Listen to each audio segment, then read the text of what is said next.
পনির খেতে কে কে ভালোবাসো আমায় কমেন্ট করে জানাবে। তো দেখা যাক আজকের রেসিপি। তো পনির করার জন্য এখানে আমি 200 গ্রাম পনির নিয়েছিলাম আর টুকরো টুকরো করে কেটে নিয়েছি।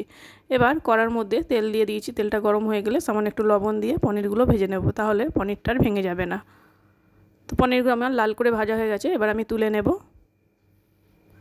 ওই তেলের মধ্যে একটা আলু ছোট করে কেটে রেখেছিলাম, সেটাও নুন দিয়ে একটু ভালো করে ভেজে নেব লাল করে।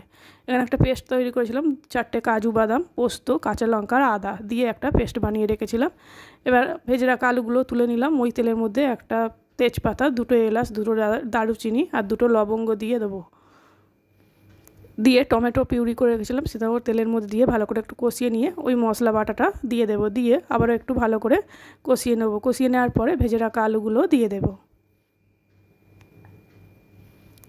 ভেজে রাখা আলুগুলো দিয়ে দেওয়ার পরে কিছু মশলা দেবো, হলুদ, লঙ্কা গুঁড়ো, জিরে গুঁড়ো, লবণ পরিমাণ মতো আর সামান্য 1 চামচের মতো চিনি দিয়ে দেবো। দিয়ে ভেজে রাখা পনিরগুলো দিয়ে দেবো। দিয়ে ভালো করে নেড়েচেড়ে কষিয়ে নেব। কষিয়ে নিয়ে আমি 5 মিনিটের জন্য ঢাকা দিয়ে দিয়েছিলাম। আমার পনির একদম রেডি। ওপর দিয়ে একটু কসুরি মেথি ছড়িয়ে দেবো আর সামান্য 1 চামচ ঘি দিয়ে দেবো। চলে আসবো আবার নতুন কোনো ভিডিও নিয়ে।